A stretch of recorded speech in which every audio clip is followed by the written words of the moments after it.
Hello and welcome to the 4Corners podcast. I'm Brad and I'm joined by Shad. We have someone running a little behind tonight. They will hop in when they can.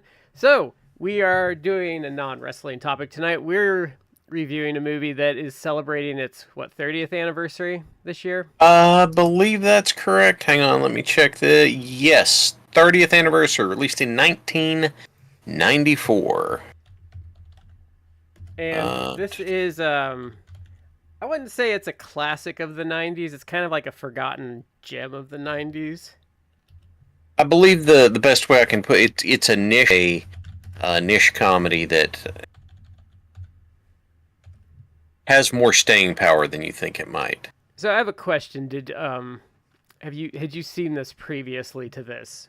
Oh yes, I had watched this movie many times. The first time I saw it was actually it was a summer camp at a college that I went to.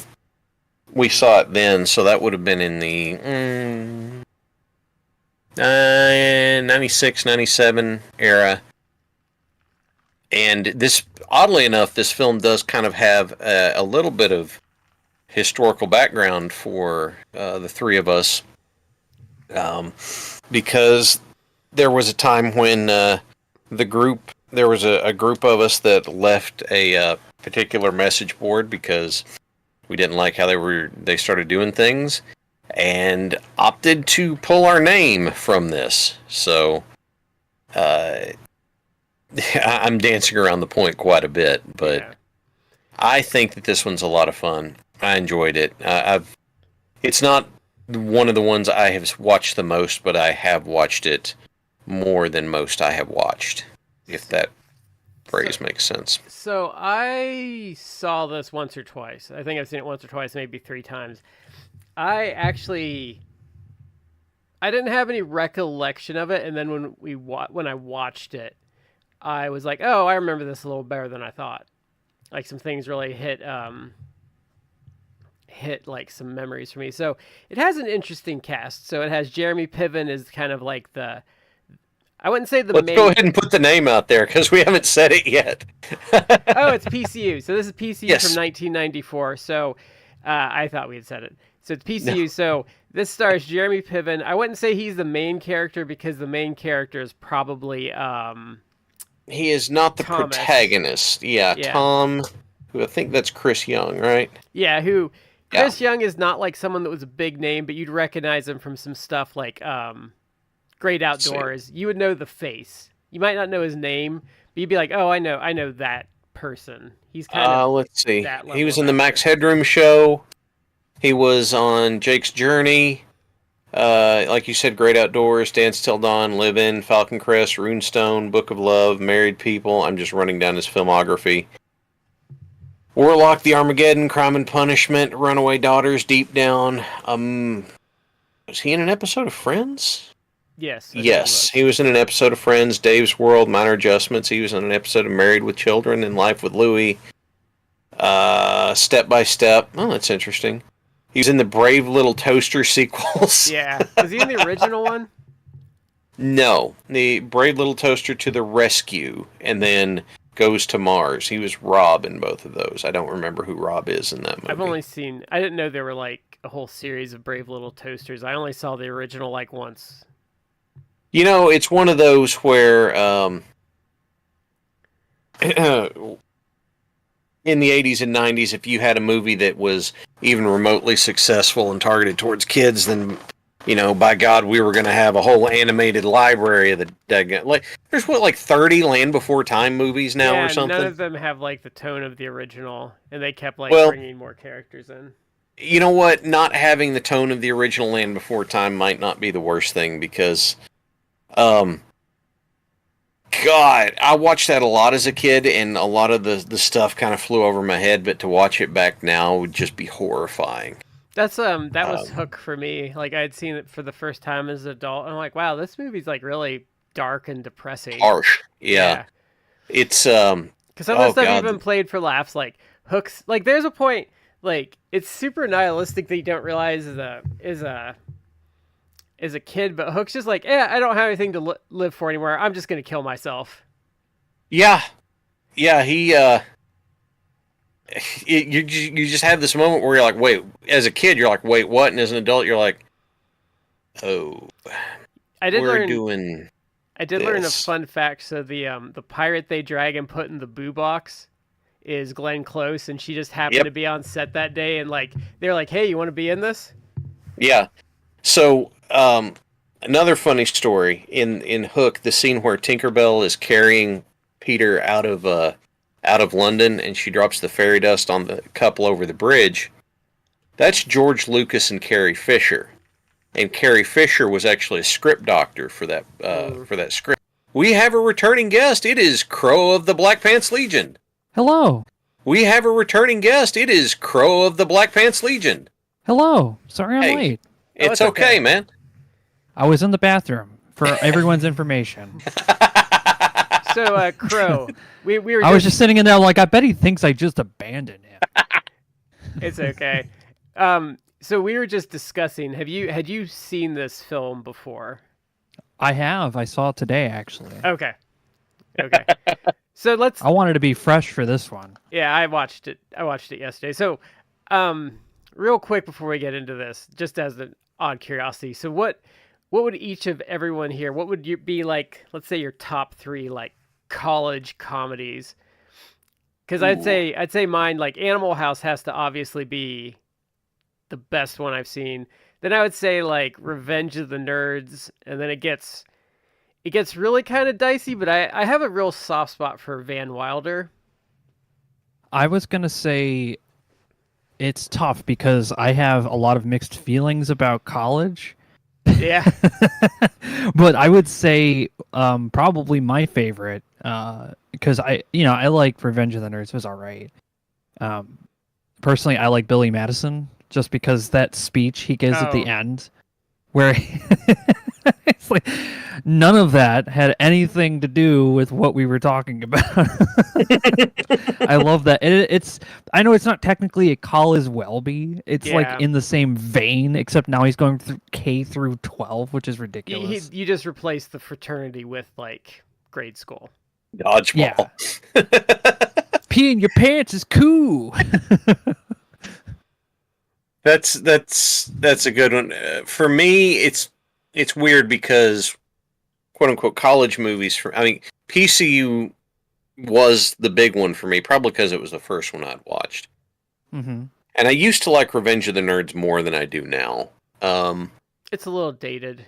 Well, yeah, and there's a little bit of Well, we'll get into like part of why I messaged Shad while I was watching this. I'm like, I actually kind of like this movie because it doesn't have like some of the sociopathic elements that a lot of other college comedies back in the day have. I think that's why I used to really like Revenge of the Nerds, but I think that's why Animal House has like supplanted it because I don't remember like anything degenerate in Animal House is not like sympathetic at all. Like it's supposed to be degenerate. believe it or not, I've never watched Animal House. It's- It's just never come together for me. It's pretty good. Yeah. As far as college movies goes, that's like the one that set National Lampoon like really up there Yeah. in my opinion. Like Dean Yeah. Wormer is so over the top. It's like John Belushi's amazing. That there's a scene where he like sits down. He's like, "I'm a zit," and he like filled his mouth with like whipped cream and like pushed his cheeks in and just spit it out. But it's a solid movie. Like actually, Jessica Walter's portrayal of the dean here is a very, what I would say, toned down version of Dean Wormer. Pardon me just saying, guys, I'll be right back. Okay. I think it's like the Animal House, like for me, if you watch it, I think it's like if you watch Citizen Kane for the first time, you're like, oh, I've seen like this satirized on other shows, Yeah, like, my you whole start to life. see like all of where the memes come from. Yeah. It's like watching all the James Bond movies, and then you kind of go, "Oh, I see where all the Austin Powers, all this stuff like Gold." Yeah. It was literally just Goldfinger multiple times because it's a fucking great movie. Well, I think but it's I like, have. it's Goldfinger and Thunderball, I think, like are the real. Oh yeah, they kept trying to remake Thunderball in every movie after Thunderball. Yeah, So anytime I saw an underwater scene, I'm like, look, I know you guys like Thunderball, but you can't do it twice. I know. I would say I would have to really think about my favorite Bond movie because it might be Thunderball. That's a tough one. Hey, it's a good choice. But we're here to talk about PCU, Yes. and I have some notes of things I wrote down while I watched the movie. Is that too weird? No. Should I? No, Okay. I have notes and stuff. Like, cause when we watch wrestling, it's a really time based thing, and you have to write things down to remember it. Because I'm terrible. I can't remember crap after like. Oh no, that's exactly the way I hours. write things down as well. Yeah. So I was just saying, Hals, when you came back. Yeah. That I have some notes about the movie as well. Okay. Because we started getting into like our favorite James Bond, and he said, Thunderball, which is great, and tangents started going. We were going on that train because there's so many great movies, but with this one in particular. So, what did you want to say about it? I was gonna say the cast is interesting. That's where I wanted to start. So we had Jeremy Piven is he's not the protagonist. We said the Thomas portrayed by Chris Young is like the protagonist, even though he kind of comes and goes from the narrative, especially as it progresses. David Spade is like, I would say, the chief antagonist. He is. We have a duality of antagonists, and he's one of them. I have an opinion about all of that. However, Okay. I want to ask you guys: did you like this movie? Like, is this like something you actually enjoyed personally? I do, but part of that, like, ties back into nostalgia and high school stuff for me. I like it for production reasons. Okay. For one, John Favreau with dreads was not something I was expecting to see. Like in my entire life, I was like, I can't believe that's the guy who favorite superhero movies of all time after Superman, which was Iron Man, the first one. Mm-hmm. He fucking made that movie, and I'm like, this is the guy. This is him. Yeah, he's probably sitting in a parking lot somewhere picking his nose. Yeah. It's like fucking wild. It's funny, Yeah. we've encountered John Favreau as an actor twice, just doing the live streams because we did UFC 1, and we were talking about like the time frame, and I was like, no, it had to be the early 90s because Friends in one of the early seasons had one of them dating a guy that wanted to be a UFC fighter, and he would just get his ass kicked over and over again, and it was John Favreau as the guy wanting to be the UFC fighter. That's good. So, another thing, Brad, I know you mentioned this before I stepped away for a second, but this movie is not quite so, like you said, perhaps sociopathic in some of its tendencies. And because they actually what I was gonna say, I was kind of dreading this going in because I was worried I wasn't gonna enjoy it as I did when I was younger, but I actually appreciated some things it did, like the ultimate resolution is super peaceful. Like they resolved the conflict like without doing anything like bad. So how did they resolve the conflict? One instance of violence at the end of it. They just had a party and everyone had a good time together, and everyone stuck up for them because they realized like, hey, they're not bad people. Is kind of how the movie resolves itself. It resolves with a protest about not protesting at the end. Yeah. Which that's when I think of this, that's one of the things that stands out is the protest chant, "We're not gonna protest." Well, George Clinton great. Fixes it all, really. I don't even know like what to say about George Clinton showing up and then doing the party, because I think that's like one of those like, wouldn't it be cool if I was like a teenager in like the 70s? But this is like a movie that was made in the 90s, so I'm like, these kids were literally playing Nirvana. Like not Nirvana, legally not Nirvana when they walked in, and then they're like, you know what I like? Funkadelic is like one of my I'm like, no, I'm sorry, but no. Okay, I know that kids can be really good with music, but they're not gonna immediately know who fucking George Clinton is. They're just not. He was kind of like, I remember he was in other stuff though. He did a lot of cameos in 90s stuff, so he was kind of like, that might have been it. I think he was on Celebrity Deathmatch once, but he was kind of like a meme-y, like, oh hey, it's this obscure like guy that your parents know and you've probably like seen, because like I don't necessarily, I did, George Clinton is not a name I have thought of in decades, and the second I saw him, like, wait a minute, that's George Clinton. For me, this movie feels like it was made for adults that see like the memes of kids of the 80s and 90s, and it was just made for them because kids in the 90s were like they were so easy to meme. Like they really were. Like you can say that about the 80s, but like the 90s and 2000s, there's just some kind of weird alien culture there. I don't know what to say. It is like even our computers started to look a little too smooth, and we're like, we can't have that. No, And go back to those boxes. What's this iMac crap? You know. Yeah. It was kind of So I was 13 when this movie came out. So when I saw it, I was probably about 18. But so I have an okay recollection of the 80s, and I think some of this was a bit of like a commentary and slash kind of parody of some things that were starting to like develop in the 80s. Yeah, they were probably like, now everyone's doing a college movie, so here's ours. Yeah. So what? Like I was going to say, one of the things goes to some other comedies that are set in the college setting is this one strikes me as much more of a satire than a lot of the others do. The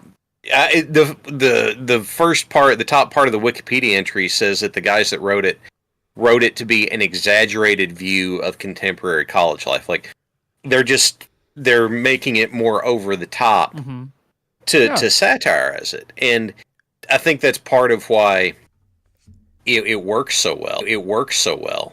And I'll also, since you brought up George Clinton, watching this movie is the first time I realized, like, you know what? I can get into some funk music. I'm digging this. I saw someone, when I was reading some stuff about this in prep, someone referred to it as like a successful libertarian college comedy. And I'm like, that's an interesting that's a way to put it. And like, I don't think I necessarily disagree.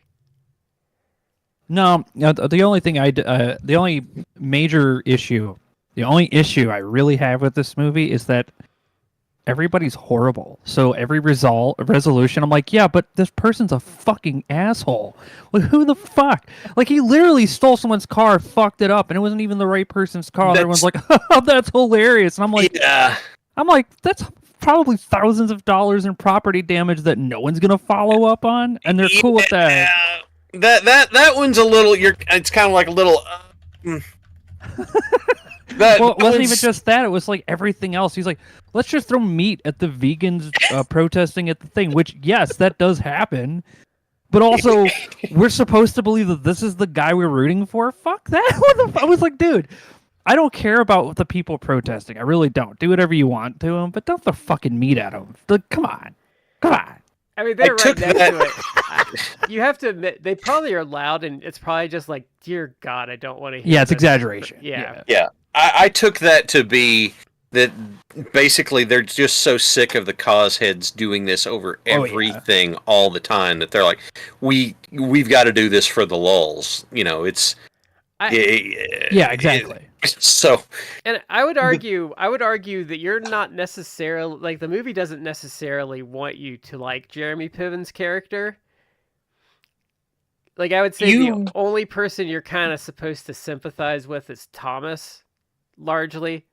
Yeah, but he got really cool with a lot of stuff really quickly. Like, he was like going from, I don't know, I shouldn't do this, to fuck yeah, I'm throwing this hamburger meat. Damn, give me a chunk of that. Like, I was just sitting there like, man, this kid is just.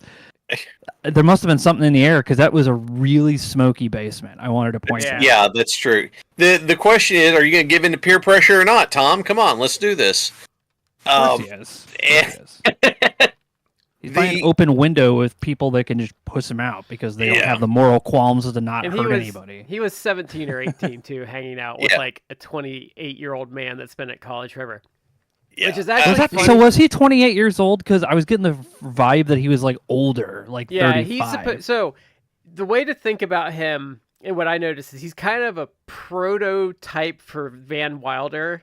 Like he's the same character, just Van Wilder's I would say is more sympathetic and kind of more of his time. But it's the same thing. Like they mentioned, I think that he'd been in college for 7 years.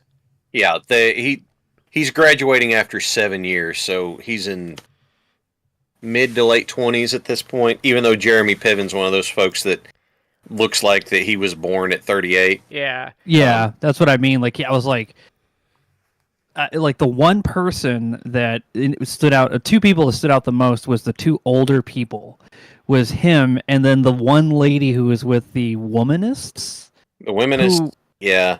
That's what they called the womanists, and they were like, she was the only one that was like level-headed and like being cool and coy with everything. And I'm like, is this just like him imagining what this lady is? Like, I was thinking maybe he's so messed up, just imagining this perfect person for him. I think they were. That was like, I think they had dated previously, is kind of what they had intimated, and like, they had split. But I there was a funny thing with the womanists though when they get to the party and that guy comes up and the crazy one's like goes off on her spiel and he's like, oh, you want a brew? And then she keeps going. He's like, no, I think he wants to know if we want a beer. And she's like, yes, we would like a beer. And he's like, okay. And then she's like, wait, if you're nice to them, they'll bring you things? And she's like, yes. It's funny, they go through and they invert some of the stuff. So just for the sake of filling everybody in, as this goes on, Tom is visiting PCU to see if he wants to go to school there, and ends up getting dumped in with the degenerates, pit. Yeah, the degenerates who just want to be left.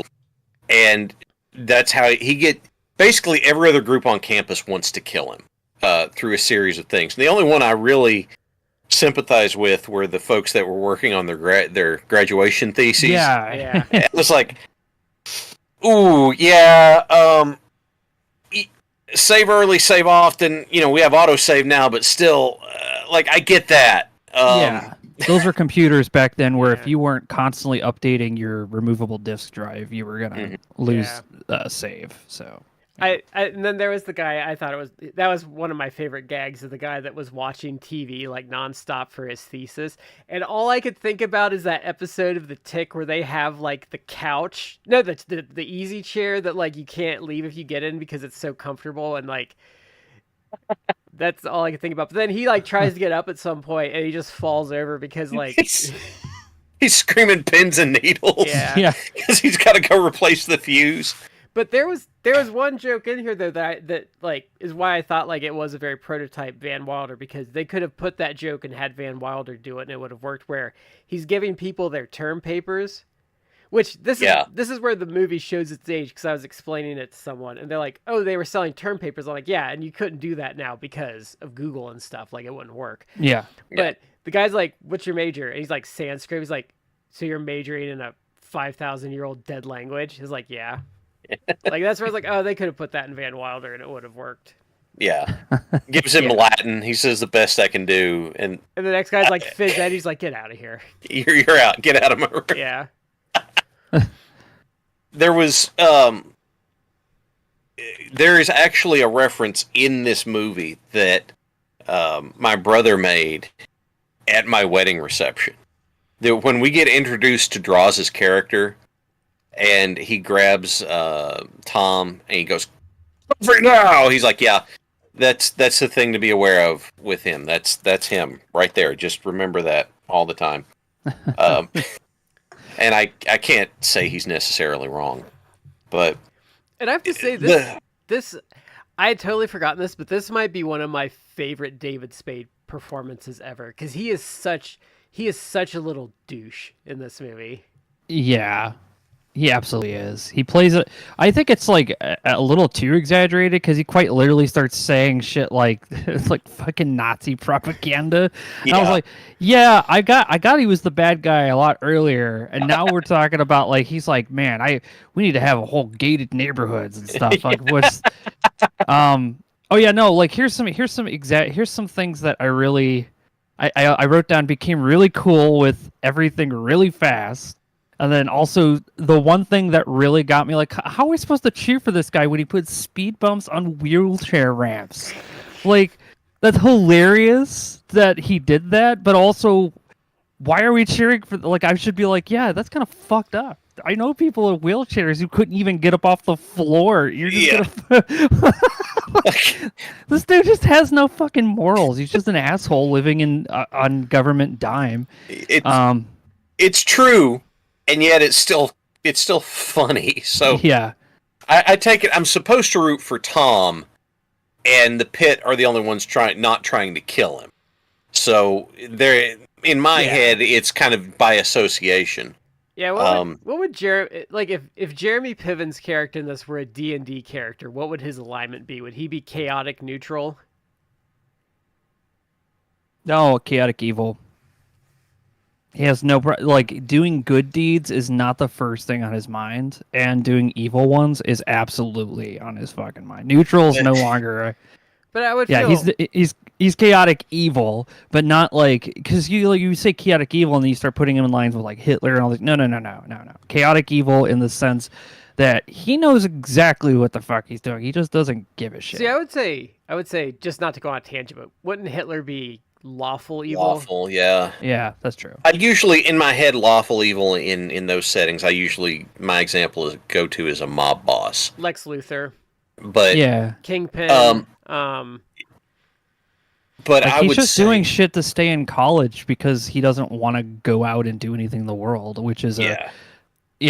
that's a funny character. Like that's Yeah. a perfect idea for this. But I'm like, he's not a good person. Period. No. Like he's just No. not.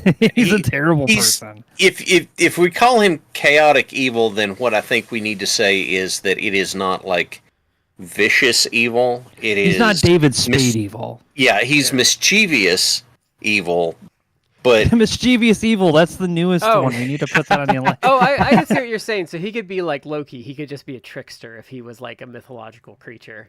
yeah, that Yes. would probably be a good way of putting it. Whereas David He hasn't Spade, killed anyone yet that we know of. that we know of, yeah. Well, I mean, they're barbecuing inside, so it might happen anyway. But Yeah, So- yeah. I so- saw that too.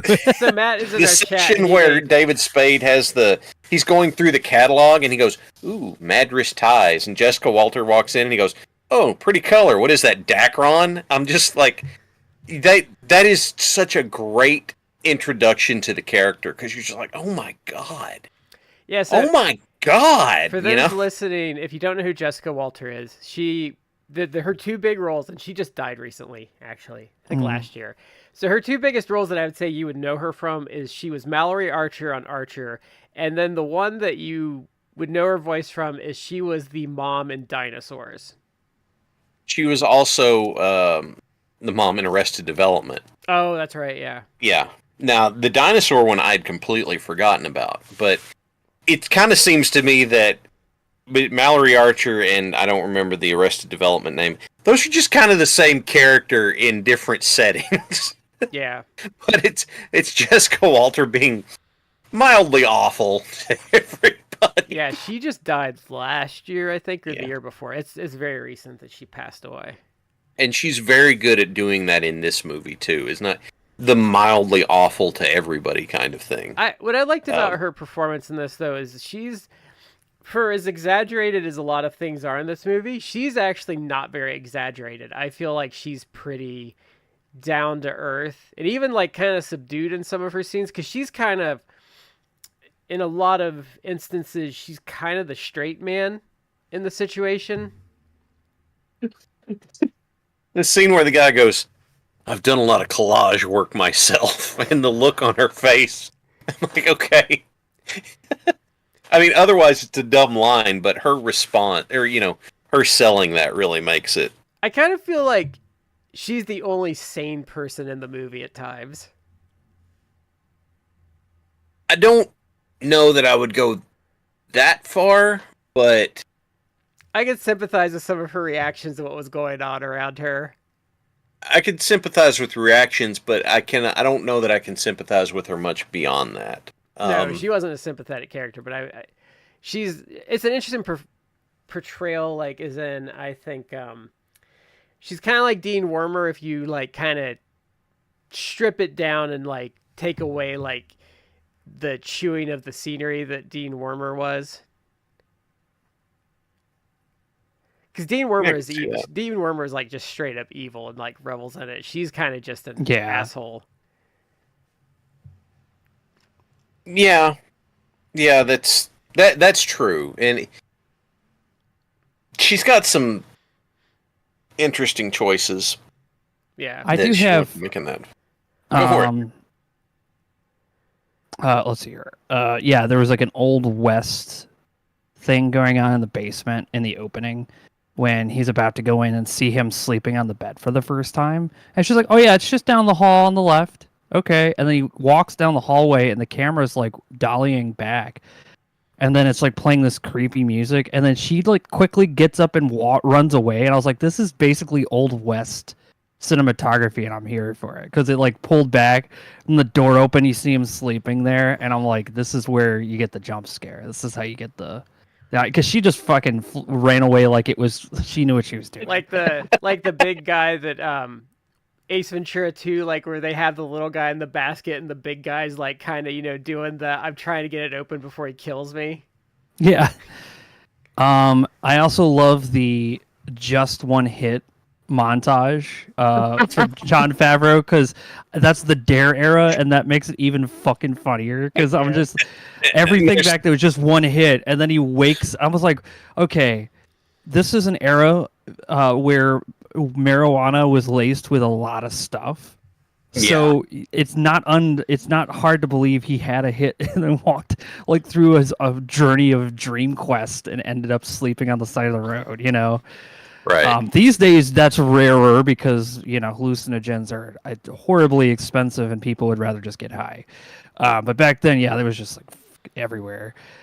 So I enjoyed the Clinton parody that was rolled in with part of that too. Yeah, I didn't inhale, and the hippie guys just lose it. He knows how to carve and everything. Yeah, that's one of the Buseys, isn't it? Playing one of the hippie guys. Yeah, Jake. He was Jake in. Busey. He's been in a lot of stuff. He was in Shasta McNasty, which was like a sitcom on UPN, which everyone's probably like, what the hell is that? And then he was in Tomcats with Jerry O'Connell. I actually saw that one in theaters. Yeah, I did too. That is not a good movie. It's okay. That's how I look at that one. I also I get that David Spade is the bad guy. He becomes the bad guy. Mm-hmm. But his motivations for being the bad guy is like absolutely, at first, very justified, because he literally gets assaulted in his sleep by his roommate who's just drunk. Yeah. Like he's just getting assaulted, like yelled at in his face, and he's just like, I'm just trying to sleep. And then it's like years later, it's like, yeah, you probably were also kind of a jerk.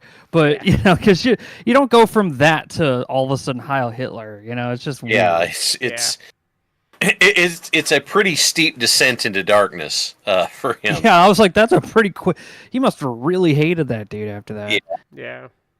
And there's a lot of great music in this, by the way. A lot of montages. Yeah, you're 100% right. And like I said, I watched this and then learned I like funk music. Yeah. My favorite band to listen to is Here Come the Mummies, and they list Parliament Funkadelic is one of their primary influences. So, I'm down for that. I don't know enough about cinematography to catch some of the stuff you were talking about, Crow. Like I never would have put together that was something. There's actually hilarious. You can look it up on YouTube. I think it's its own thing. So when Smoky Mountain Wrestling was running, they ran in West Virginia, and they do like local bumper promos. They especially did this back in the day, Crow. So they would do like local promos, like, "Hey, we're coming here, and we're having a cage match with such and such." They do that. Oh. And so there's one with Cornette and the Heavenly Bodies, and they're going to Beckley, West Virginia, and they just shit on this place. Like, one of them's like, when I think of a puke hole, like, I think of like Beckley, West Virginia. So if you want to look it up, like, it's obvious they have some real anger about going there, and it's really funny because they go in hard on it. Well, back then, Beckley was not as nice as it is now. They've had some money, and the university town. So I've been there because my mom lives a town over from that. So I was just like, I'll go take her someplace nice, and all the nice stuff is in Beckley now. So good for them. I don't think this university in the movie survived the 90s, though. If it was a real school. Yeah, I don't think, because she's like, I'm going to charge them $7,000 to get them off campus because I can't. I'm like, lady, you could fucking evict these people. No fines needed. This is just made up for the movie. That was the only part I was like, yeah, I don't think that would have stopped her. I don't think $7,000 it would have like she would have waited for that. I think she would have just brought him out and then just come up with a bullshit reason. And what are they going to sue the school? And then the school goes, yeah, well they fucking pissed on everything and made every man mad. So I think it's kind that's of like in a world with reason, but this isn't one of them. I think it's like the takeoff of like the '80s comedy where it's like, oh, we have to have a dance off to save the rec center. Yeah, exactly. And my other favorite line, play Metallica and they will come. Yeah. So you got to remember that. You have to remember that if you ever do any more wrestling promos, just play Metallica. Oh, yeah. I'm sure Play everyone Metallica. plays Metallica. Yeah, and they will come. That was a big thing that I ran into is everywhere I would go is you would hear a lot of people pulling from the same handful of songs. So there was always... You did not want to be that one jerk who was using Thunderstruck by AC/DC. Or, yeah, you couldn't use Enter Sandman because there was already... The Sandman, oddly enough, was already doing that in ECW, and you were never going to top Sandman. But Metallica and AC/DC, if you're pulling from there, you better be pulling obscure, because otherwise you're like... Everyone's going to be like, hey...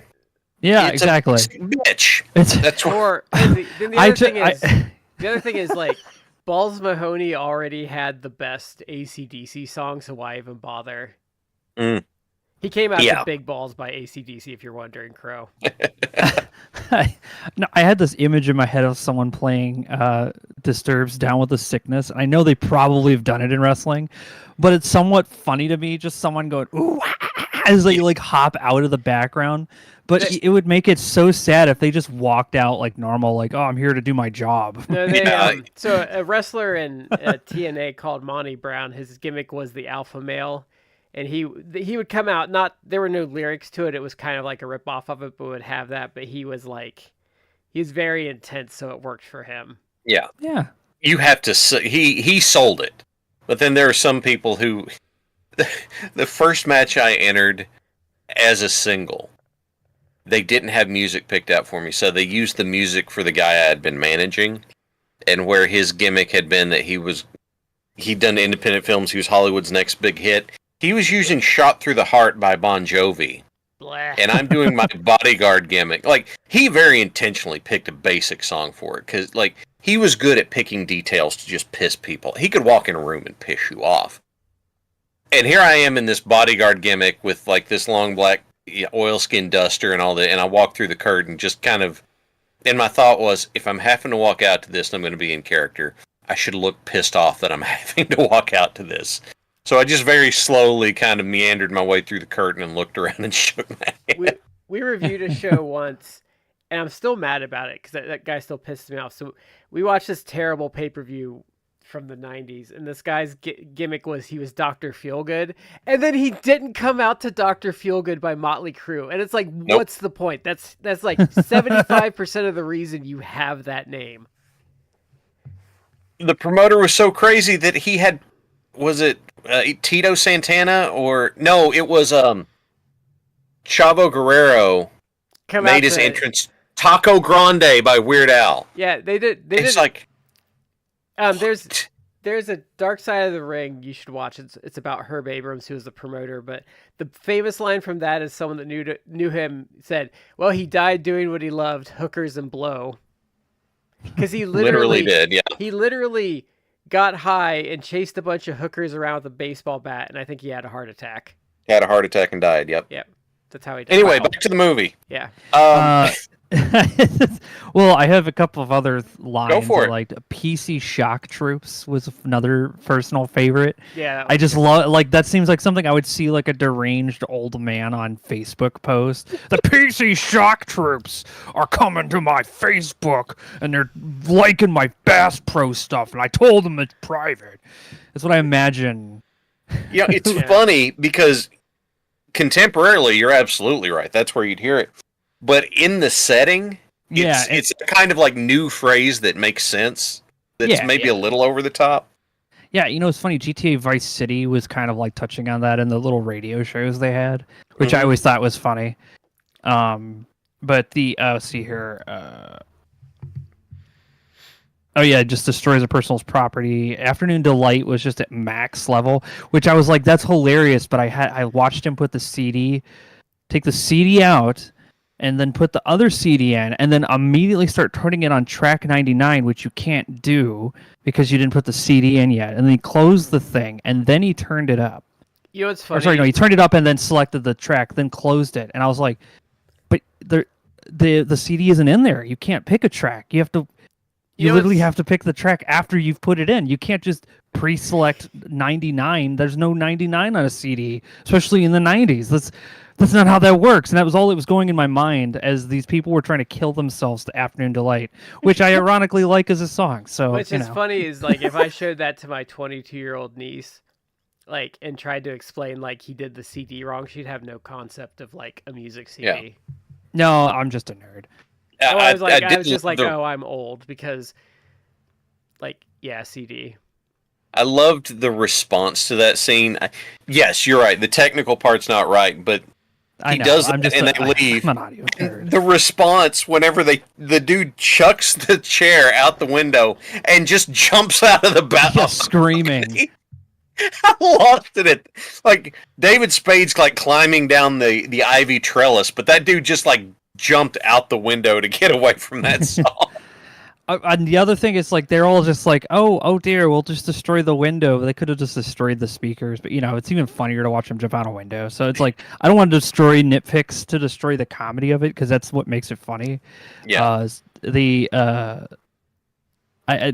other thing is George Clinton just licks this girl's hand as her greeting, and I was like, I would imagine a guy like that doing that, but I was a little like, whoa, like, damn. It's in character for him, isn't it? Yeah, it's very in character. I was expecting like a little kiss or something, not just a straight look. I was like, yeah, that sounds about right. I found from Go ahead, other Brad. movies, like, it's a small tangent, but like a lot of stuff with music artists is not an exaggeration. Like Alice Cooper in Wayne's World, that's not exaggerated. That's him. If you ever see him in an interview, it's like, oh, they weren't joking about that. That's him. Yeah. Some of my favorite things in this movie are actually just like small little touches. There's the thing where it's like, I didn't see this. Well, we put up one, and it's like, that's a very college mindset. And then throwing them on the ground and letting the wind take them is exactly I've dealt with people like that before.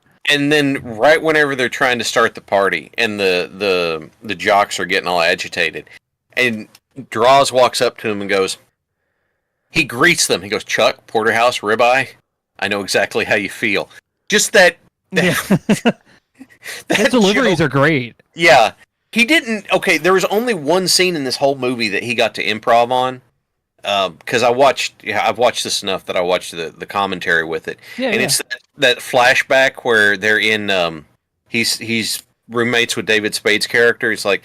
His family was visiting the set, and the director said, okay, yes, you can do whatever you want to with this take. Which is why it's so, like, crazy over the top, because it's the only time he kind of got to do it. Everything else in this is so... it's down to the line scripted, but his delivery is so great. And just one line, where I can't even remember what they said to Draws, but he goes, really? Like, this big fake head tilt, eyes open thing. Yeah, he was a pleasant surprise for his, like, the first time I kind of saw him, I was like, oh, it's this character. And he kind of really subverted that a lot. So I was pleasantly surprised with him. The world subverted my expectations of the character because the world is fucked up. And that's like the ultimate message that I think they were trying to put out there. Mm-hmm. But I think the gay guy who came down and was just like, he decided to wear brown shoes with that dress suit. I don't think so. Like, that's the reason they were fighting him. And I was like, holy shit, that would have been totally hilarious to see in real life, because I knew people who were straight up like that at school that I went to, and they fortunately never got into fights, but they would always talk about, like, I'd have slapped that motherfucker right upside the head wearing them big ass shoes. And they were gay guys, so it's like it was like their thing. It connects. Yes. The anger over poor choice in fashion is real. I thought that was hilarious, especially since he was like running around in like the preppiest uniform, and he was trying to be like At times, his performance felt like he was on a stage. He was doing that like stage look and stage expression. Oh, Mhm. yeah. Well, I'm like, that's why you hear it in anime. It's very theatrical. Yeah, yeah. So in general, I enjoy this one quite a bit. But I think part of the reason I enjoy it is I was familiar enough with the time to like a bunch of this it's funny to me because I'm like, oh yeah, I remember when it wasn't this was over the top and funny, and now every now and then we get a college campus story where you would, if you put that in this movie, you'd be like, man, that's bridge too far. No, I was thinking. I think it's mainly because we don't want to. Sorry, go ahead. I want to step over you. I was gonna say like a lot of this is satire. I'm like, man, this is tame to some of the stuff I've heard they've done on college campuses lately. Yep. I was just gonna say something similar. I think it's because kids these days are more worried about the job market, and back then it was not so much of a worry. These days are way smarter about it because we've been harping on them growing up. We're like, dude, 2008 was no joke. It's happening again, and you got to be prepared for it. We have to prepare them Yeah, for it.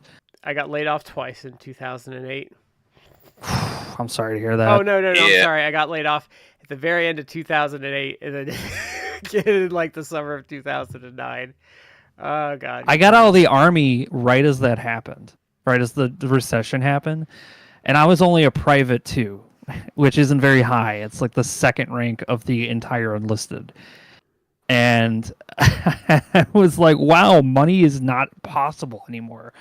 Fortunately, I was able to get unemployment and still be able to go to college.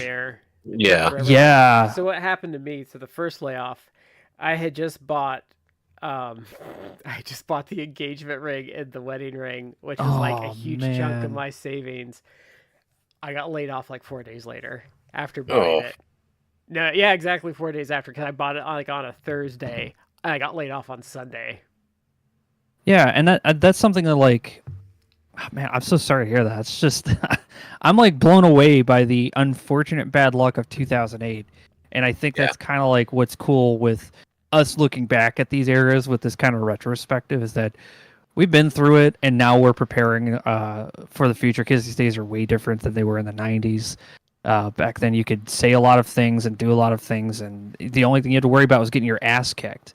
Yeah. Now it's like you can say those things, but you probably won't have a job afterwards, and these people will grow up, and they will remember you, and they will be in industries that you're interested in because, well, that's why they're going to college too. So well, and people don't realize, like I've had to tell people that before, they don't realize how small spaces are. Like they don't like, I've told people, like, literally people that have worked in the same department as me, I have made or broken them getting, because someone I was related to works in the same industry at a different company. And like, I didn't even work with them, but I knew their boss, or I knew the situation. Like there was one where they were like, well, are they any good? I'm like, well, I know they hired a lot of temps off that project and they did not hire them. Okay. Well, here's the thing I'll ask you then. For both of you, because you guys are a little older than me, and you guys do managerial stuff. I've only ever done it once my whole life. It was my last job I had. And I would ask you this: out of everybody you saw in this movie, who would you have work for you? Let's see. Yeah, you know what I mean? Like, look at the entire cast and then pick the one that you're going to work with, that that you can do. That isn't the two main good guy characters that have no real personality. Okay, so it would depend on what the so if it was a sales job, I would 100% hire David Spade and just like, put up with him, because he's going to make you a shitload of money, because he's a completely unethical, will do anything to get a sale. You just have to make sure you keep him off Facebook. And just give every woman that you hire mace and every now and then, so he knows his place. Yeah, like a cat. Yeah. I think that would empower a lot more people in the office if you're like, yeah, he was getting a little creepy. God. Or do the Mr. Burns joke. It's like, no, we'll give you a mace. That's like, and then the side of the cubicle is like a medieval mace. It's like, just exactly. braid him every now and then. Now if we're talking like a more standard office job, Thomas I think would be fine. The non. But you have to work with them. Remember that. The non-crazy feminist girl, I think, would be fine. Draws was fine. I mean, he's a little dumb, but he's well-meaning, and I think he has potential. Draws would probably be a good salesperson because it seems like he rolls with stuff well. But if it's going to be someone I'm in the office with every day, yeah. Oddly enough, I'm thinking, and I'm trying to remember everything. Like the dude went a lot of stuff, but he was also not an instigator for a lot. Like Mulaney. Yeah. He's kind of Draws his best friend at the pit. Because he's kind of a nothing. He's like, I think he'd be that kind of guy you can just stick in the back somewhere and they're going to do their job and you never have to think about them again. And he'd be easy to get along with. Yeah, and it'd be I think he'd end up like Milton, where it's just like, oh, we realized like you fired him like 20 years ago and you're still paying him, so we just fixed the clerical error. You know, oddly, and this comes up in the movie, he does have a good voice and presentation for, being a radio DJ. So, I'm probably Mulaney. The couch guy, I think you could probably... Pigman? Yeah. Okay, I might appreciate his focus, but I would need to see more out of him before. He's on the extreme side of ADHD, the one where they hyper focus so hard they can't break it. I think if it's a spreadsheet heavy job, his level of autism would be very good for that. Yeah. Like you get that guy an accounting degree and he will do some wizardry for you. Yeah. You're going to have to show me your whole setup sometime, Halzakar, because I see your green screen and I see the wrinkles in it, and I'm like, I know. I've got horse clips if you want them. They will tighten that out. So the idea behind this right now, I got it during COVID for work stuff. Not even really to project on it, just to kind of give me a background. Right. Yeah, okay. So the idea is, this is just a background. So in my den, there's lots of stuff. And you it's have like kids. I know. Yeah. I know. And so it's you don't have to explain that to me. The idea behind this, and you would laugh at it too, because it's basically I've set up a hook over there, and I've got a curtain rod over there that I've run a length of twine between. Hey man, we literally showed in 2016 the VR system. Yeah. Everybody was jazzed about it. I was jazzed about it, and my friend Michael came up with this solution to keep people from drilling the base stations into your walls, because you need base stations to project light, like infrared light, onto you so the thing can track. He came up with this thing where it's two PVC pipes. One is smaller in diameter than the other. They slide into each other, and then you can put a screw in between that and then prop it up against the ceiling and floor. And then you can screw whatever you want into that pipe. And I made a whole video about it with him, and it was like super information. And I was just like, yeah, because think about all the people who had to buy this stuff and living in apartments, and they can't drill into these walls. Right. So it's basically a sliding like tension rod. Yeah, basically it's a makeshift tension rod, super cheap to make. Just a couple PVC pipes and some screws. Is the vibe makes sense to me. Was that their VR headset? Yeah. Okay. Yeah. That was the first VR headset that HTC made with Valve at the time. It's the Oculus, but it's the Meta Quest 2. It's have you done a lot of VR gaming? Me in particular? Yeah. Yeah, I've had my system since 2016, and for the first 2.5 years of having VR, it was like playing anything that came out. Like I was just trying everything. I stopped later on because I essentially started moving around a bit, and I couldn't really turn it back on. But I don't want to distract from our conversation too much. I was just curious because I got this like for Christmas. And it's interesting, but I don't play it a lot. And honestly, like, this is going to sound so old, man. The one game I do play a lot on it is fishing. I love the fishing game. Yeah. One of my best friends... I'm sorry, go ahead, Crow. One of your best friends? One of my best friends has an Oculus. And I fiddled with it a little bit. And I realized, I was like, if I got this, the only game I would probably buy for it is Beat Saber. Because I really enjoy Saber. Yeah. But again, you need a good space for that, and I'm not also convinced. a lot of people aren't ready for how sweaty you get in wearing that mask. Yeah. No, but nobody, like, the first time you realize how sweaty you get wearing it, you start to realize, like, that dream of you doing exercises with VR starts to get less and less because you're like, well, I can put the nasty sponge thing on my face again, or And I'm they sorry, do make like, face masks, but that headset is a beast, like, to move around in. Like, it's not heavy or anything, but like you're gonna have neck muscles when it's yeah, done. and because I have problems with my neck sometimes, and that just like VR is not gonna happen when my neck's like not feeling great, and like my dogs hate it. Like, my one dog like just freaks out if I put it on my face, and I think the other problem like with it like that I've seen is it's strangely not intuitive. Like once you play the game, it's super intuitive, but getting through the menu system like really screws a lot of people up. Yeah, it's not intuitive. You got to adjust to it, but and like some of the games like that should be super intuitive, like some of the cooking games are not like super great for being intuitive. Like no. The dungeon crawlers I played have been pretty good for that. It's like, oh, okay, well there's a rope. Like, oh, I'll just grab it and stuff. But yeah, it's interesting. I like I said, fishing's been my favorite so far. Fishing's been awesome because the fishing game, like VR fishing on that, actually has an app where you can turn like YouTube videos on or like play YouTube music. Yeah. They're fishing. It's so cool. I love. I did that. Elite Dangerous. Oh, which was really good. Yeah, I had a stretch where I was playing a lot of Elite Dangerous, but it was in the era. So I made a boatload of credits doing one particular thing, and it was running passenger missions to Rhea. And this was at the time when I was a supervisor for 35 bus drivers. So I just named it the Space Bus, and I just loaded it with economy cabins. And the reason that you made a lot of money taking people passenger missions to Rhea is because whenever you dropped out of jump space, it was still 45 minutes to get to the station to unload people. So you got more money for the distance you had to travel.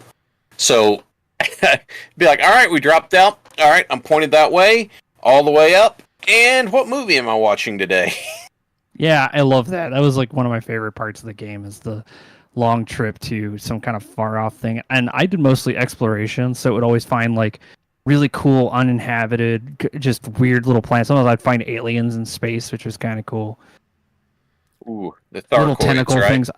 No, little tentacle creatures and stuff. Okay. They're like little guys. You can scan them and get your name put on, like first discovered. And okay, I got you. Yeah. So,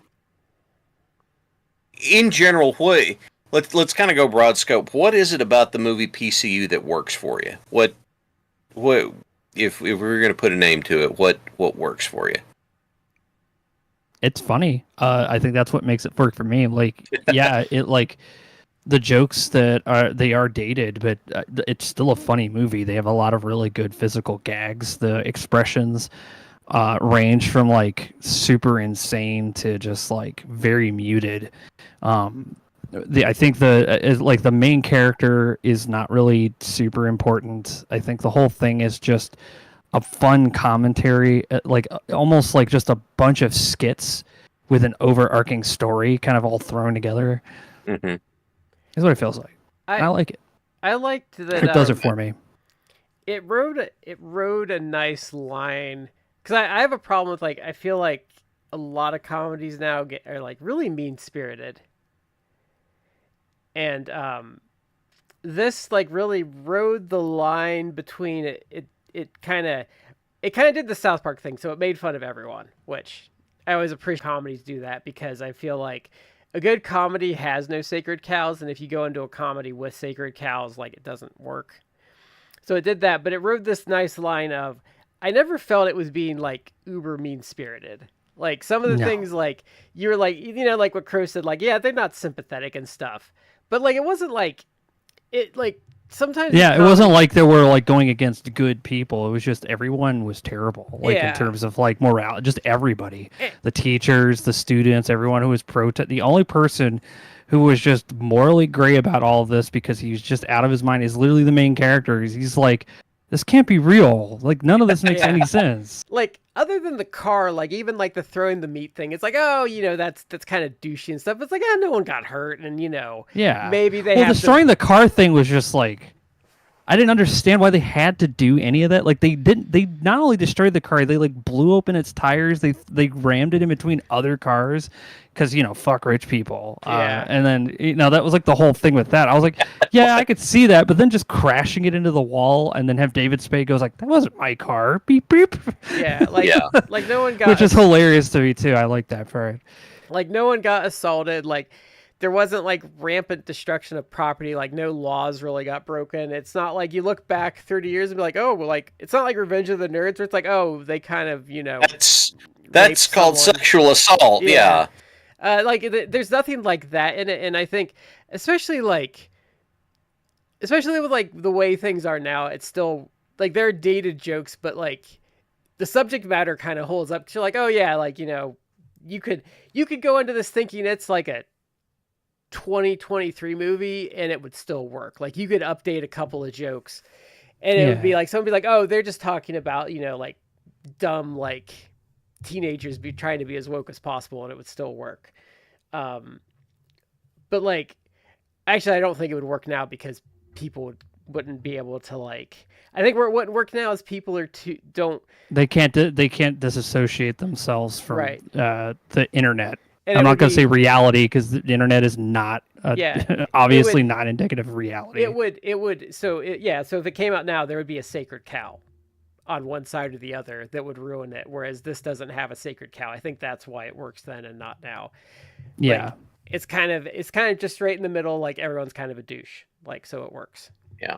The pit is entirely separated from the entire spectrum that everybody else is on, and then pokes everybody with a stick for fun. Yeah. So that dynamic, I appreciate, even if it's sometimes a little, Yeah.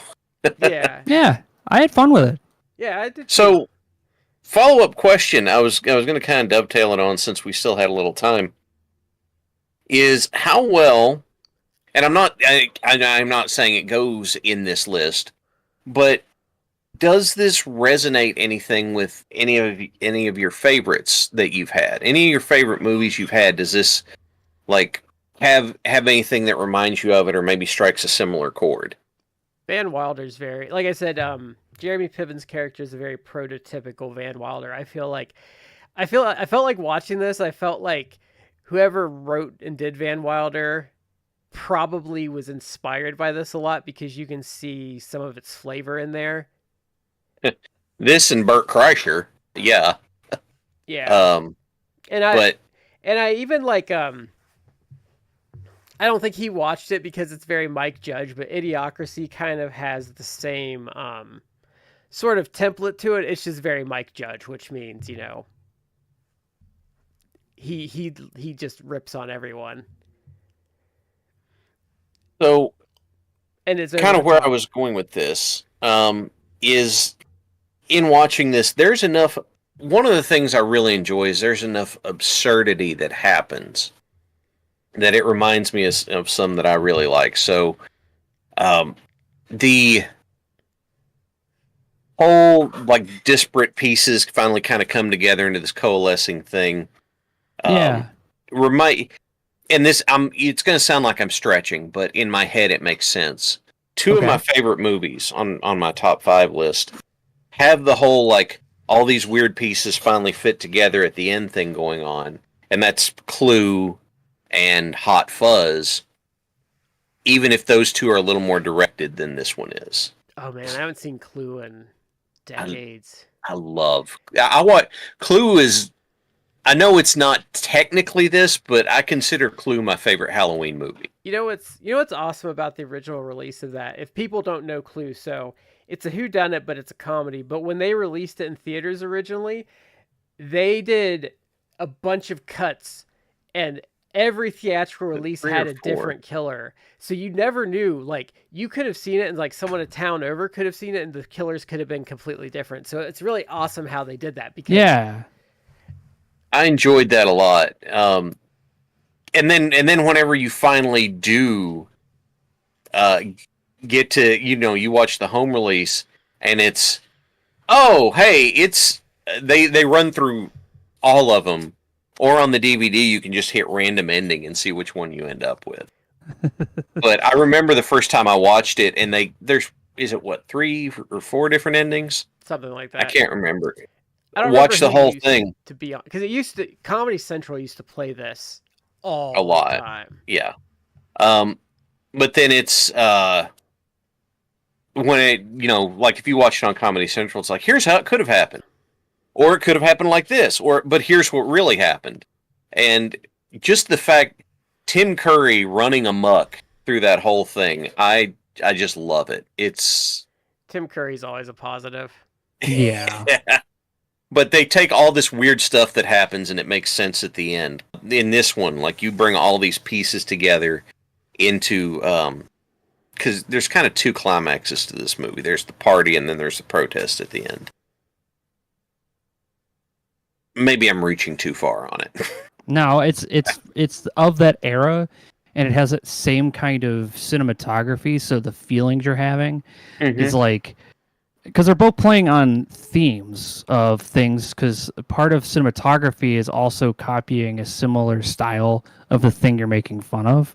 So if you're like wanting to do the Western, you shoot it, or you want to have like poke fun at like Western style things, you could put them in different genres of movies and they still work. Like the buddy cop thing still blows me away. You can do it making that genre in just about any kind of movie. It's pretty wild that this movie in particular has, I would say, probably out of all the movies of the college genre, this is the one that I'm like, I've never heard of this before you mentioned it. Like, it must have flew under the radar for me, or was it super popular back then? Because I don't know. I think it was this mildly. I don't know. Okay, well, sorry about that. I don't think this was on TV much. I don't think this ever made it off of, like, if it was on HBO, that's probably as far as It was on Comedy Central a few times. Oh. But Okay. This would have been like, I don't know, like a C tier movie, I think. Yeah, I mean, it's a C tier movie, but that's fine. I was just like thinking, like, what was its reception, and if it was just like a direct to TV movie, then that's why half the stuff in this is like, I looked it up. It didn't make a lot at the box office. Let me look.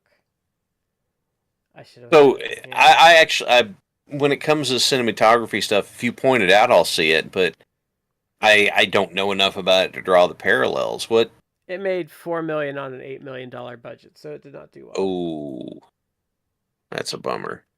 Yeah, I could see why they didn't want to make another one. Yeah. The sequel was out, I guess. No, the cinematography stuff is like super easy to kind of point out in a movie like this, because they want you to know, like, they want to try to sell it as much, like, they want you in on the joke too. You know what I mean? Like, they want your subconscious to notice things that your frontal lobe mind, whatever it is, doesn't notice. There's a lot of stuff that happens behind a character to tell a story, like, just literally when he's in the basement, the fact that it was just already smoky gives you an idea. Your brain is already building a character in this scene that isn't introduced in the show at all. It's just something you've done, and that's the dorm. That's the character of the movie, and it's, I don't know. It's when you start looking at movies like that, after you've watched them, of course. Always enjoy them first before you start breaking into nitpicking. That's what I always try to do. Just watch the damn movie first, and then do your with this one, I was editing and I was watching it, and I took notes on things I thought was funny. I think it struggled because it's kind of an oddity of its time, because it's got like a lot of 80s movie elements into it, but then there's like elements that kind of became popular later, and you'd see more as like in like 2000s movies and late 90s movies. And I think it also, like, it really came out in an era where there were some iconic comedies coming out all the time. Like, this came out in an era like where you get Dumb and Dumber, the Ace Ventura movies, like Tommy Boy. Like, I think it was really hard to stand out in this era. And I don't think I don't think people were really super into like college like comedies at this point either. It one thing that occurred to me is that you see the implication that happens off screen. Don't worry about it. I mean, I guess David Spade's a little aggressive in a couple scenes with some of the things he says, but yeah, but you're also supposed to hate him, so it's just an easy vehicle for that. Yeah, exactly. Now I'm left trying to come up with anything else. I'm my well's running dry, guys. Oh, it's quite all right, man. I'm exhausted myself. I think if you think of like around that era, so you have Ace Ventura 1 and 2, you have Tommy Boy, Black Sheep, what's the weed one with like Bob Saget and Dave Chappelle? Is that Dazed and Confused? Half Baked, yeah. Like Half Baked. So like like, you know, Kevin Smith started coming out in this era, so it kind of doesn't fit with the zeitgeist of what like comedy was at the time. Didn't Mallrats come out around the same time as this? 95, I think. I think this might have been a year before. Yeah, this might have been This was 94. So he Clerks would have come out. Is it Saving Amy? No. Chasing Amy. Chasing Amy, yeah. Sorry, yeah. my brain's fried tonight. So I think this has probably been around when Chasing Amy came out, because I think Mallrats is 95. But this came out in 94. Right. So Chasing Amy came after Mallrats did. Oh, I thought Oh, you're right. Okay. I always think that's second, then Mallrats is third, because then Dogma came out in like 98, I think. Late 90s, maybe 99. And then Jay and Silent Bob was 2001. Yeah, I remember. That was my friend group in college, that was a big event, just to go see Jay and Bob Strike Back. Yeah, I remember. We had a whole bunch of folks who were really big into the Kevin Smith stuff at the time. Mark Hamill is the best part of that movie. I don't know, man. Will Ferrell did a good job with the smaller parties he had, but shot in the ass by an orangutan. Sweet irony.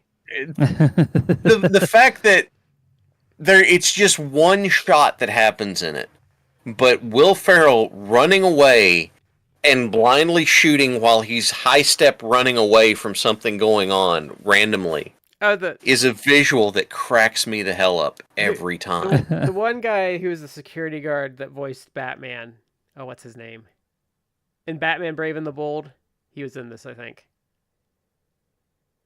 Remember when they they hit on him, he's like, "Sir, like, despite what you think is like, not everyone in Hollywood's gay." He's like, "Well, what if you watch like us do it and then you jerk off?" He's like, "Okay, like make it sexy," like that scene.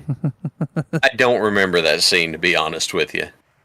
But I don't know. My wife doesn't like Will Ferrell much, but I get a kick at it. The guy does stuff that amuses me. Talladega Nights is one of the funniest movies I watch. I typically don't like him, but he's done some stuff I've really liked. So I'll tell you, the best thing he's ever done for me is his cameo in Wedding Crashers. That's Ma, the meatloaf. My wife doesn't typically like Will Ferrell, but she liked Stranger Than Fiction. But I love Talladega Nights. Apparently had like a super short script, because they're like, yeah, this is kind of the point of the scene. Do stuff, and just kind of let them run with it. And there's just this chaotic absurdity to it that I love watching that sort of thing. I actually don't. I like Talladega Nights, but I don't think of like stuff he does in that. It's like the stuff going on around him, like the French guy, and like the kids, like, "Oh, Ma, not my shanking knife." Grandma, not my prison shank. Grandma, you're gonna break us like wild horses, ain't you? Or anarchy, like, I don't know what that means, but I love it. Look,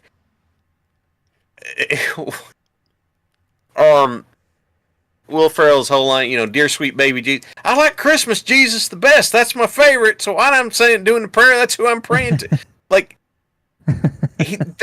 there is so much absurd built into that. Matt says that I love it. Ric Flair impression in Eastbound and Down. I haven't watched that. You know what we need to do on the show? We need to get Crow to watch it as a first timer. Is Well, yeah. Southpaw Wrestling? Oh my god. They're real short, like little vignettes. They're not very long. But when you have John Cena is a washed up news anchor who's now a wrestling announcer, and he keeps referencing the old job because you can tell he really wishes he was still an anchor back in Utica. Well, let's set it up for him. So what Southpaw Wrestling is? There's actually no wrestling in it. It's a lost footage series about like this deep Southern promotion from the 80s. So it's all these like actual wrestlers dressing up as just like crazy dumb like 80s parodies, but they don't actually wrestle. It's just them talking and like promos and stuff and like building some stuff up that never happens. Like one guy's like Big Bartholomew. Yeah, Big Bartholomew, Lance Catamaran. Yeah, he's like the announcer. And then they have they do these ads, and it's Ric Flair as the not Ric Flair impersonator, and it's Ric Flair actually doing it. Yeah, but they're like 5 to 10 minutes maybe. I think these were sponsored by like KFC or something. Yeah, but they're like 5 to 10 minutes. I don't know if season 1's easy to find anymore, but like it's on YouTube. Okay, and they're just dumb. They're kind of like almost sort of like, I don't know if saying it's kind of like a wrestling version of Reno 911 in its own way. It's kind of I enjoy Reno 911 a lot because I appreciate good improv. And me too. Like I love that Reno 911 was basically like, okay, the scene's got to go here, just get there somehow. Like I love that. I had a big conversation with Carlos Alazraqui at a con about it once, and it was just so much fun to watch. I love him because he was Rocco in Rocco's Modern Life. My favorite Reno 911 episode is the one where he's they take Garcia out, like it's the 10-year celebration of him working at the working at the sheriff's department, and he just sucks at everything they're trying to do at the party. Like they go out to the shooting range and they have a piñata set up for him. It's like, yeah, shoot the piñata open, and he can't hit it at all. Like he's trying desperately, and they get closer, and he's standing like 3 feet away from it, and he can't hit the damn thing, and so he knocks it off the post, puts his foot on it, and shoots it directly. I think I'm just in tears because he's cheering about it. I think the line I always remember is they were wrestling with someone, and I think he's like in a van or something, like, and the one guy's like, "Sir, I will beat your ass with your own shoe." They had the Patton Oswalt guest spot for the D&D stuff that I remember. It's like, did you hit this guy with a mace? I was like, yeah, that's what happened in the game. It's like, what is your deal? He goes, I'm a wizard. I'm immune to this and immune to color spray and enchantment. And I can't remember her name, but she pulls the mace off her belt and she just sprays him because he's still holding the mace. And she goes, Psst, mace, how about that? Are you immune to that too? Or when they're doing like the undercover sting, and the one like is dressed as a hooker and she's got her underwear like hanging out, and the other one's like horrified, like tuck in your bloomers. So have you seen this show before? So she's like she's dressed as a prostitute, but she has like granny panties on, so they're like all the way like out. I love that show. I need to go back and watch it. I haven't seen it in a long time. Same. I watched all of Reno 911 when I was in college, and then didn't really catch up after. I think they had like a couple more seasons after that, and then I didn't catch on. They've done stuff as recently as a couple years ago, because I think they did a movie. I don't know how it'd work as a movie. Usually when that stuff does like a movie, it kind of don't like it. I don't know. Have you ever seen it's another one of my favorites. Have you ever seen the IT Crowd? Yeah, I've seen the IT Crowd. You'd like it, Shad. Yeah. Because there's a point, you've seen the meme before, like, because it's a GIF and it's a meme, like, they catch the boss and he's like, he'd been embezzling, and that's where the meme of the guy walking up, opening the window, and just jumping out. It's from the IT Crowd. It takes me a little while to get into a new series to watch, but then whenever I do, I'll just burn through it. It's The only last like one I did that with. 20 episodes because it's a British comedy, so they do like, Oh, okay. here's like 6 episodes. The Yeah. last long one I did that with was Community, and Community is one of the few TV shows that will have me that on first watch had me laughing, like had me braying like a jackass at how funny I found. The whole scene where LeVar Burton walks up to Donald Glover, and just that whole gag through that episode left me in tears. Where he's in the bathroom singing the Reading Rainbow song, crying because he's saying, "I wanted a picture. You can't disappoint a picture. Send phasers to love me." The other one I think you'd like, Shad, is Resident Alien. Okay, That has I'm Alan trying to remember Tudyk, those. and he's pretty much he kills this doctor in a small town and replaces him, and he learns to speak English by watching nothing but Law and Order. Because there's this point where he tells someone, and his main the main antagonist he has that he has a back and forth with is this like 12-year-old child because he can actually see what he looks like. But there's a point where he's like, "You wouldn't even be good enough to be a dead body on the beach in Law and Order." But it's Alan Tudyk, and Nathan Fillion's like an octopus. Okay. And so it kind of has some procedural stuff in it, but he's an alien and a goofball. All right. Sounds good to me. It's one of those ones where you can tell they're having a little too much fun while they're doing it. I enjoy those. A lot. So, well, I think that'll about wrap us on this one. PCU, fun, although of its time. So, first of all, Crow, big thank you for joining us tonight. I hope you had a good time. Man. Yeah, I did. That was a good movie to recommend because I was not expecting it to be as funny as it was, to be quite honest. Because just looking at the cover, I was like, okay, it's gonna be one of these. But no, once again, get great taste and stuff, man. I was kind of dreading Got you too. fooled so far. maybe it's just me. I don't know. You're doing good. All right, don't mess up. Pick up another good movie that I. All right, I'll ask you this because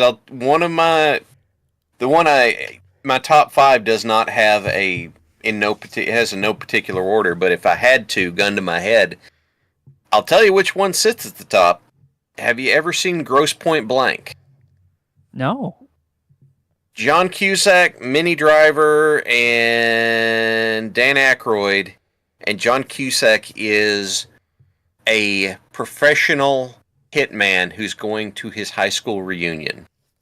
That's a good choice. I know the plot. I've heard of the movie. I've never seen it. I can't tell you why, but I love that movie. So much about it is just done right. Oddly, Jeremy Piven's in that one too. But if you catch my brother and I at certain points, you'll get lost in this vortex of us just quoting stuff out of that to each other because I don't know. There's just some great stuff in that. But there you go. If you want another one out of mine, Grosse Point Blank, I think I just love it. Are we talking our top comedy? Or just movie? This isn't even comedy. This is just all-time movies. I tend to go into comedy. Mine fluctuates. I don't have like a top number one. Me too. Like movies that I really, really like, all think are pretty fucking great. I've got a top 5. I'm really bad at that. Like it's like I'm not really good because if you're saying like I just go by the one that I immediately think of that makes me happy, like right now, and that's always going to be Labyrinth.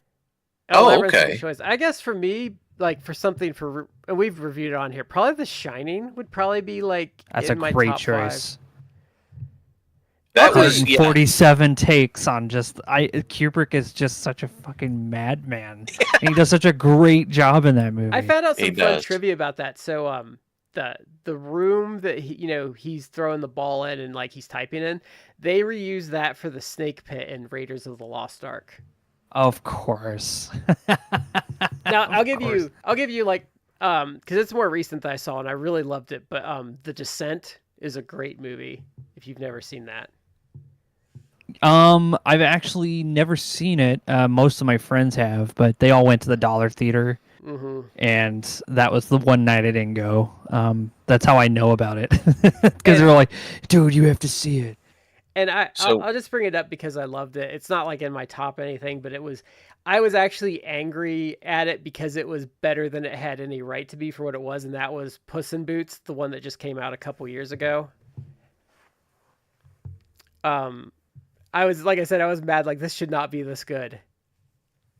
Well, I mean, like the things, the philosophies with kids movies changed, where now they have to entertain the child and the adult, which attracts a lot of adults who already like cartoons in the first place. And, that's kind of like a win-win for them, because yeah, yes, of course kids are going to want to see Puss in Boots, the sequel, but Yeah. here's the thing. They're going to grow up laughing with their adult, father, mother, whatever, parent, and that's where they're going to be like, I'm old now. I'm older. I feel like I have something in common with my parent, Well, Yeah.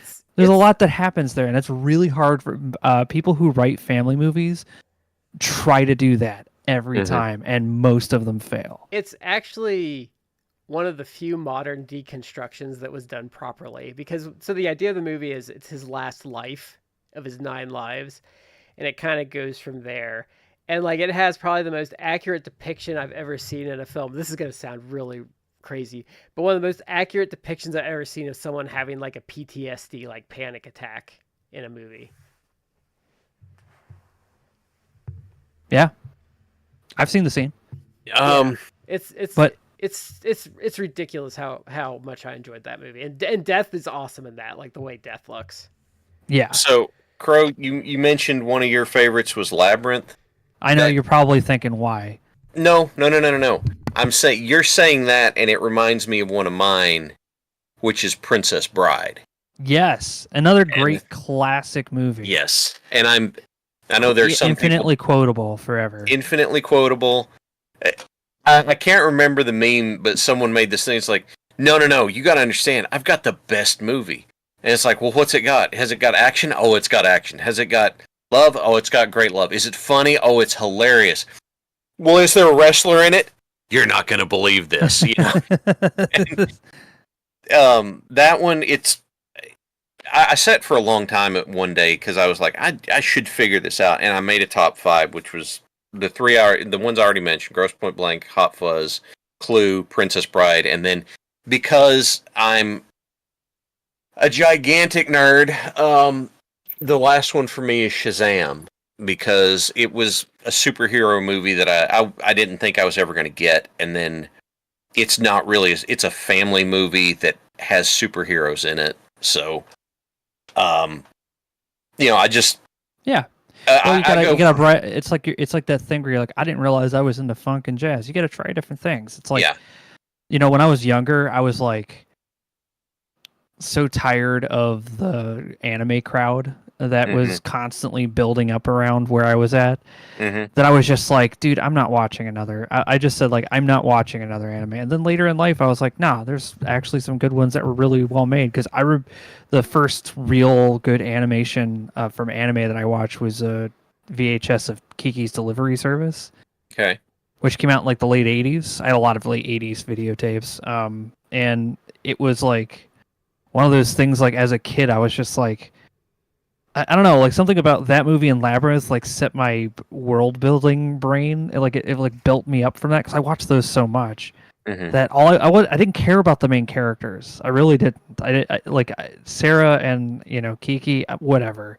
I was more interested in the world that was going on behind them, because I was like, what if I went into Labyrinth? How would I survive? How would I do up against the Would I be nice to the goblins? No, hell no. I would not be as nice as she was. Fog of eternal stench. Dude, I know people in my neighborhood that fell into that a long time ago, and they still have jobs. So I'm just saying. So I've seen that movie a lot. So there's a funny story I have about that. So my friends were watching it in college, and I think I was like half asleep. And I like woke up, and it's like one part where David Bowie's standing somewhere, and like he had like obviously like a cod piece in. Yeah. And I woke up like, dear God, like his cock is like giant, gigantic. Yeah. Well, that was also like, like they were kind of aiming for that 16-year-old girl crowd with that movie, because that's how I saw it, was my cousins who were watching me, because they grew up as teenagers in the 80s, and David Bowie was the hottest thing in their neighborhood. Yeah. So I watched all of that. They had Guns N' Roses, all this stuff from the 80s, the poppy stuff. That's entirely my childhood, and I do not care for it personally, but I still enjoy it. It's just not my thing. Did you Never like? really has. Did you like Dark Crystal? Yeah. Yeah, I think I like almost everything Jim Henson's made, just about. Yeah, I was thinking. Yeah, because I'll tell you, I love Fraggle Rock, like the live action. Yeah, it turns out like he's just a master. He was a master, and yeah. But I was gonna say that I think this is a good point for us to stop before we get into it. Yeah. Because I could talk about this all night, and I'm also tired. I could see Hal's just losing his mind over there. At some point, we should give you an opportunity to just digress all over the place, because I'd be fascinated to hear it.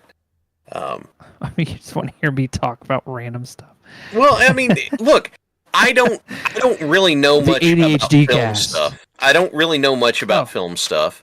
I don't, I'll watch it, I'll think it's good, or I'll enjoy it. Not necessarily those are the same thing, but like there's a lot to it that I just don't know, because for all the performance stuff I've done, it's all been live action. It's either on stage or in the ring, and so when it comes to recording stuff, if it's not audio, I don't know the tropes or anything about it. So I'd be curious to hear about it.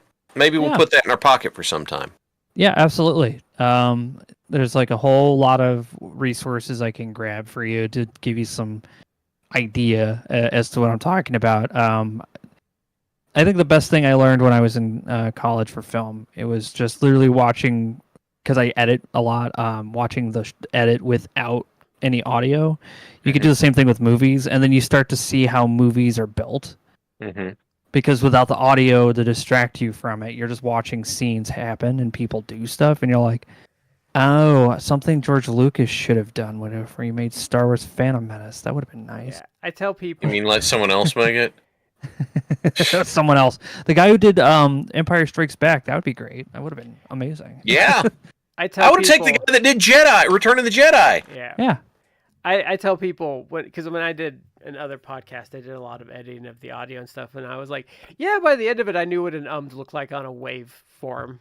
Yeah. You know what an is? You know what, like, big breaths are? Yeah, exactly. Mm-hmm. I have the same. I'm literally editing one of ours, so I totally get it. The best friend you'll have in audio editing, the click remover as well. Oh, yeah.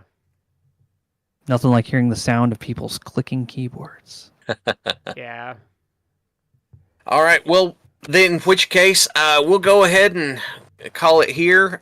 Thank you, everybody, for being with us for this episode. We appreciate you, whether you're watching us live or you're listening to the audio later. Once again, Crow of the Black Pants Legion, thank you for joining us. It's been a joy to have you. Thank you. And so, also, this is Shad and Brad. We've been in 3 Corners. You're in the 4th. We'll catch you next time.